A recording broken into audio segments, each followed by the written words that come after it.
All right, guys, so who really did all the work around here? She can have the credit. I'll take the money.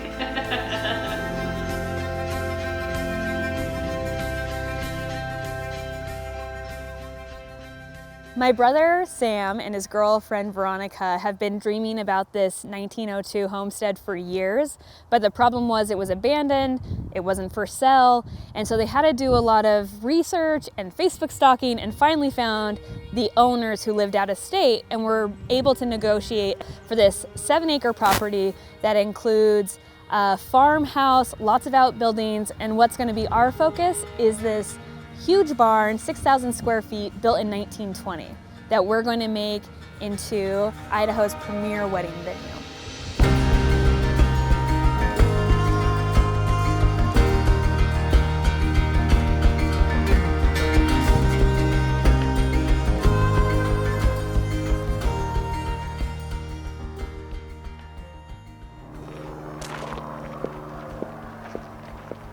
So Sam and I have 4 other siblings.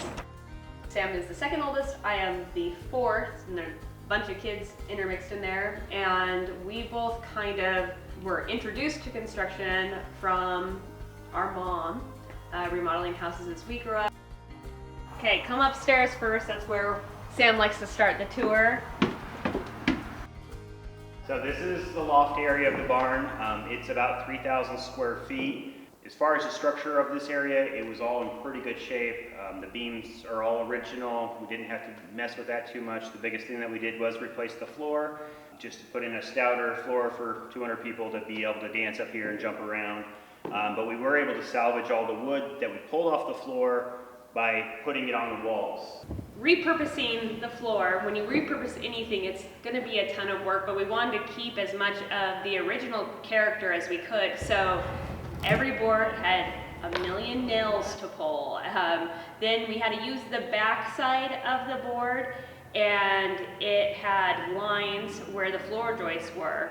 And then we had to sandblast every square inch of this place, and Sam did the bulk of that. That means like bunny suit, scaffolding to get up into these rafters, and then using like this tiny sandblaster to go over. It's like if you were to paint this whole building with like a tiny brush. A 1-inch Yes. brush, and that is basically, yes, it was like this for about a month. And it did work really good. The hourglass sand took off the dirt without taking off the wood. We didn't want to sand it down and remove any wood. We just wanted to clean the wood. So that's why we went with such a tedious process. And it was tedious. It was tedious, but it worked, and it's... Yeah, it is beautiful.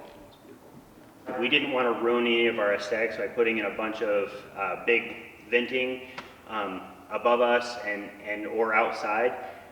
So we actually came to this, basically it's a little heat pump inside of this barrel that's vented to the outside. We got these barrels off of Craigslist, Yeah. cut open the top, and then inside it kind of looks like a paper shredder unit. And then we added these tables for drinks and things. And then we also made some of the barrels that are in the corner be garbage cans. So really, it's seamless. The idea of the lighting and the look up here was not to be overly rustic. We look at the barn as being an architectural piece of history. And I think one of the things that really was racking my brain was how I was going to get big enough light fixtures in here to accommodate the space, because it's massive. We have these massive ceilings. So we actually built these chandeliers, which are about 8 foot by 8 foot. And we did that by bending conduit, all those pieces over a barrel and then over a fire ring to get the bigger swoop, and pieced it all together at the little bobble on the end of the pipe. That's like a furniture leg. We could not find a chandelier that was under $5,000, and that was... Most of them to this size, we're talking more like $20,000, and that was not in our budget. No. To spend $20,000 on a single light. I think that cost us about $500. Yeah, when we each put it one. together, it was about $500 per light. A ton of wiring, even these lights on the wall, these sconces, it's actually a bathroom light, and it's flipped upside down, like a bathroom vanity light. And then we added these candlesticks. We have these plugins at the base here. And at the corner we have hooks, so it makes it really easy for couples who want to string the lights however they want, or the wedding coordinators. And so we really thought about not having cords running everywhere and how people would most likely decorate. We also considered where a DJ might set up, and we put the outlets on the far wall on a different breaker, so that if you did have live music, things like that, then it Well, there's actually like 6 different circuits up here. So like there's a lot of different circuitry, yeah, so you could plug in a lot of different things, and pretty much anywhere in the room you can get to a plug fairly easily. So it was a constant thing of trying to think about the end result, how people are going to use it, and making the power all work to that, or how they're going to enter, how the couple is going to enter this space, and different seating arrangements, things like that. And that's a lot of reason why on this end of the room there's a dual staircase. We technically only needed 1 staircase to meet code on either end. So we have the one on that far end, but then over here we put in a dual staircase because it is kind of like the grand entrance for the couple, so they can come up here. Sometimes with the wedding ceremonies, when they're inside, they can come up either side, meet, and then walk down the aisle. But it does just kind of create this wall with the big window, the focal wall of the barn with the dual staircase and that. And then we have the door that we have that opens up to the outside, which is great for a lot of photo opportunities. Yeah, a lot of people get married up here depending on the time of year. Some people just have their reception up here. We have the grounds out back. So it's been really interesting to see how people end up planning their wedding, how they end up setting it up.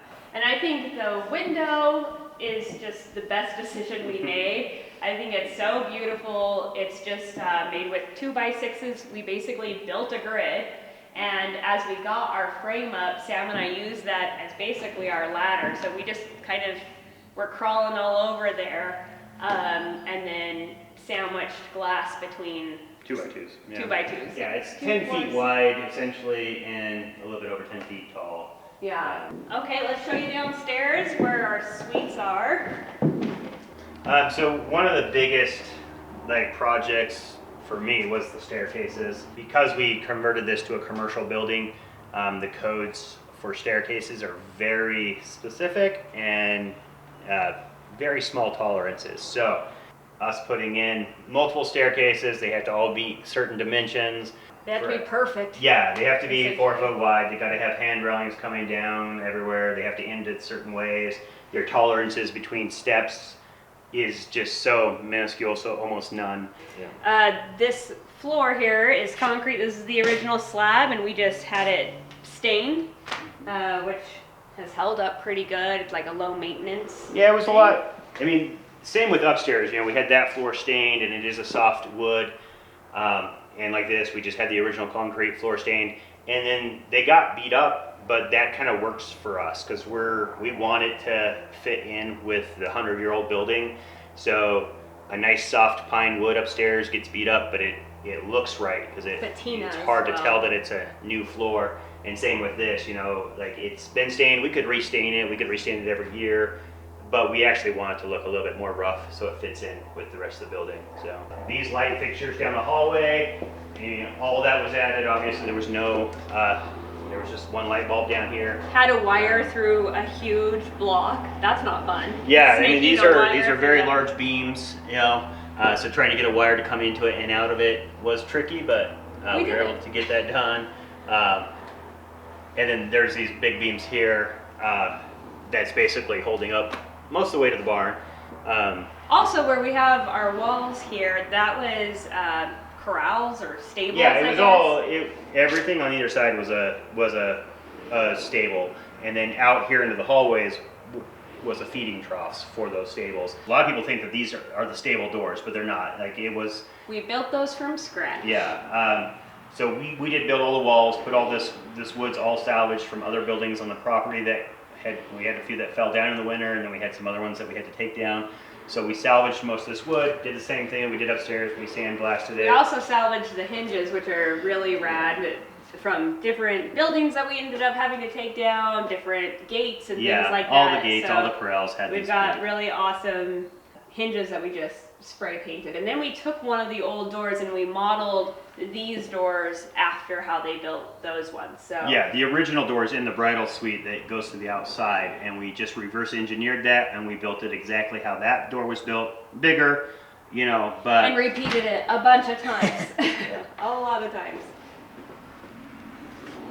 this little room is just our storage room. It's where we keep all of our tables and chairs. Tables and chairs is something pretty standard that most venues include. Then we had an extra room, more or less, that we were thinking that it would just be storage, but it was too big and we had the windows, so we made this space into a cute little kids' room. And we made a chalkboard. My mom and sister made this picnic table. I got these pieces of foam that cubed out in this hay fabric to make little cute hay bell seats. We even have, we built this like little entertainment center to mimic the barn, but the chickens even have eggs underneath them so little kids can collect them. And then we've just pre-programmed the TV with like classic farm, like Wilbur and Babe, those sort of movies down here. This is the groom's room, or what we call the lounge. And this was my favorite room to do. Guys generally are just hanging out for the day, and it doesn't take them very long to get ready. So we wanted to make a room that they could actually enjoy hanging out in. We found a pool table off Craigslist. It was in downtown Boise. An antique an old one.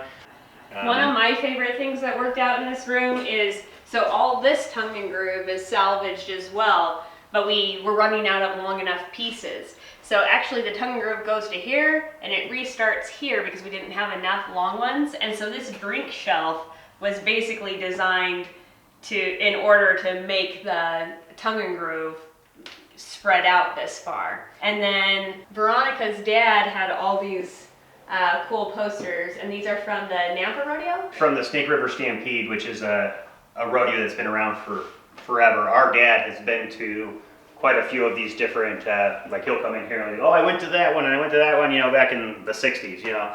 But yeah, Veronica's dad had these displayed in his gas station that he owned for years.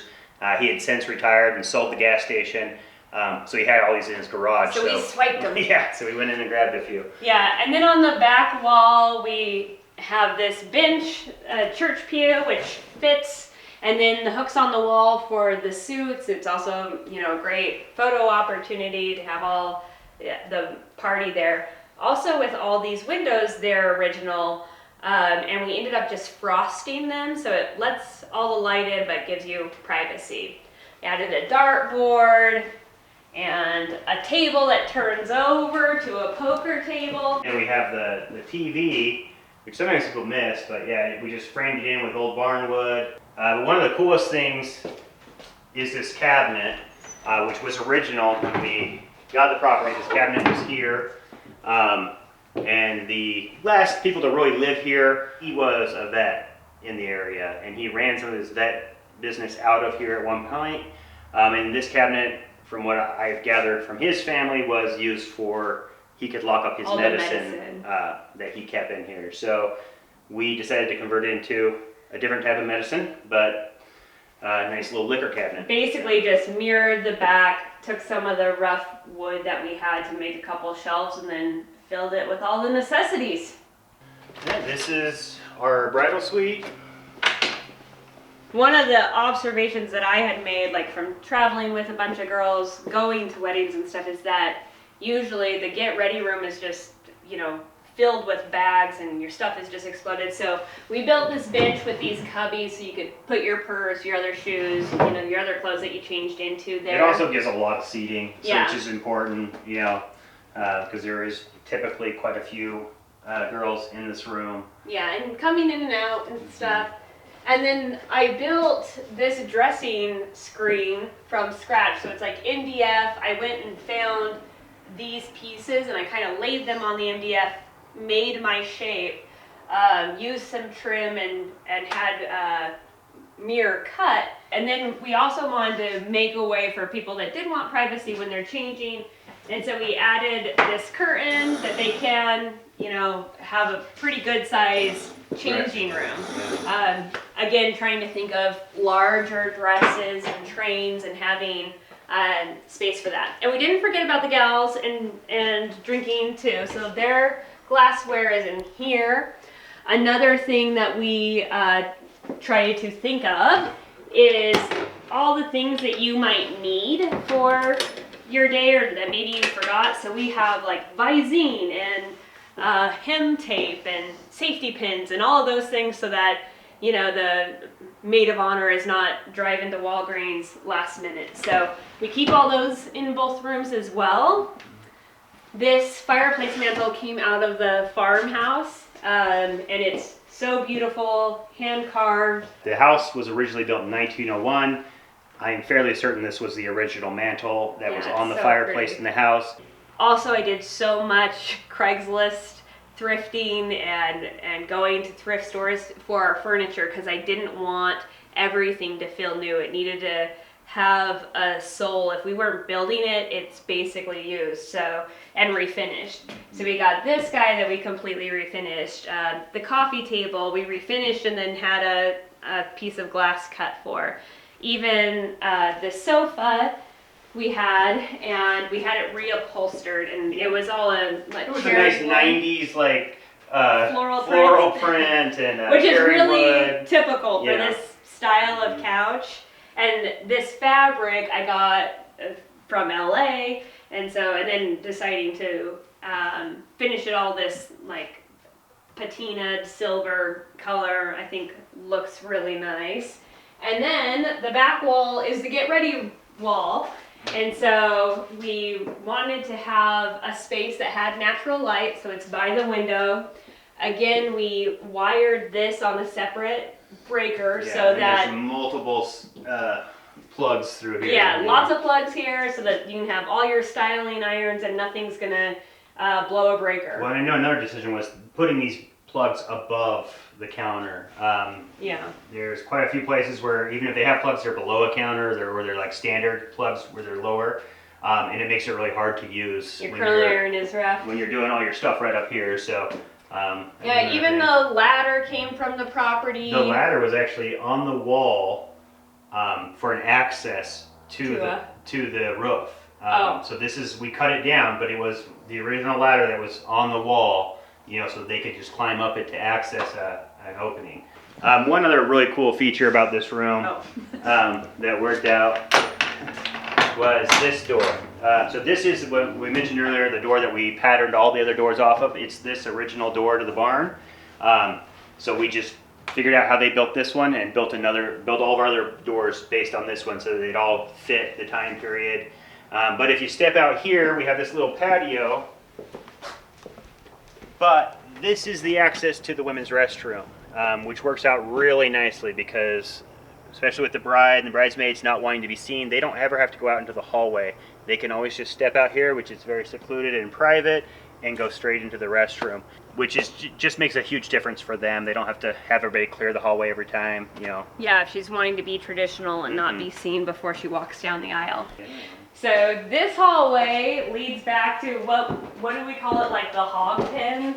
It was the feeding area. So this is an exterior barn building that's hooked to the barn. But when we got it, so this is where the horses would come in from the field and they'd have feeding troughs in here. There wasn't much left in this. Well, there was not a area. floor ever, right? So this didn't have a floor. It was all just dirt, or they had a little bit of concrete in certain areas. Which actually worked for us because of all the plumbing that we had to run, because we decided early on in sketching and just talking through all the different possibilities that this little wing here would be the bathrooms. Mm-hmm. Okay, I gotta show you the coolest thing. So this is the girls' bathroom, the women's bathroom, and this wall on the back is original. And you can see here that they have like old graffiti that like the kids writing their name. So that says Shorty right there. And what I think is so fun is that it's in cursive, because it was probably in like the 50s that happened or before. And so we kept that. And I think maybe every restroom has a little bit of graffiti. These doors were a challenge to build, cutting that shape, kind of using a similar idea that we had built all the other ones after, and just, yeah, cutting the shape I wanted and routering it. But you can see Tony's name is in here, which I think is so cute. And then we took a dresser, put our sinks in it, chandeliers, the whole bit. The lighting in here is really good, so a lot of girls at weddings are going to be touching up, doing their makeup during the wedding, so it gives them a nice open space where they can be, and it's even the bathrooms itself, there's a lot of room in here, so people can be in here and not feel like they're all crowded into a small little room, you know. Yeah. And this is the guys' restroom, so very different vibe. You might not even be able to see because it's much darker in here, but we wanted to keep it very rustic, and kind of the bathrooms kind of follow the themes of the suite. So the girls is very light, very bright, very white, very fancy. The guys is like the guy suite, very rustic, very dark, you know. We have over here, usually people don't talk about urinals, but these were like antique sinks that my parents were in St. Anthony, and then they texted and said, hey, we found these old, you know, sinks. They're selling them as like yard art or whatever. And as soon as I saw them, I was like, oh yeah, bring them back. We'll figure out how to make them work. So when looking them up, they look like urinals, but they're actually a French style sink. But we were able to easily convert them into urinals. They're pretty fun. This is old metal that we took from that was just on other buildings in the area or on the property. This stall, this door is one of probably the only original stall door that we have in the barn. So this was actually on one of the horse stalls. Even the locking mechanism is this old carved piece of wood that they just would slide up to lock. So pretty fun, like we're keeping that stuff. And then when you switch over to this other side, we were able to find these old wash tubs.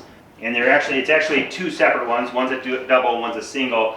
So we were able to find two different Craigslist ads or Facebook Marketplace. And so we bought them and then we just kind of connected them.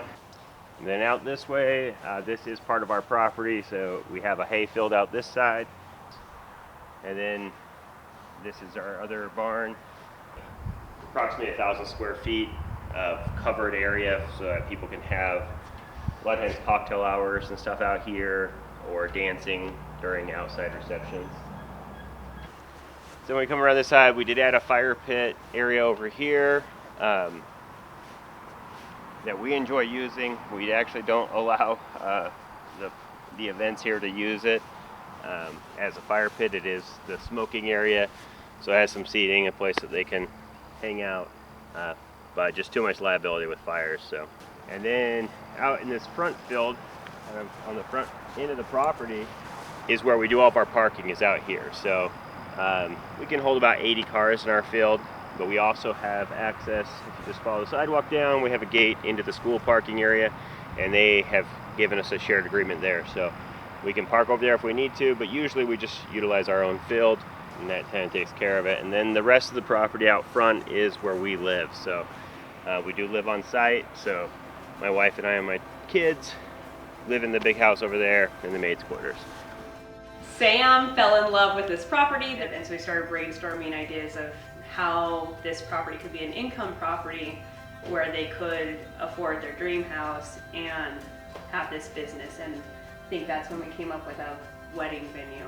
Knowing that it was going to be weddings only, and we didn't have to also design for corporate events or funerals or birthdays or anything else, really was able to focus us so that we could just have the best wedding venue around.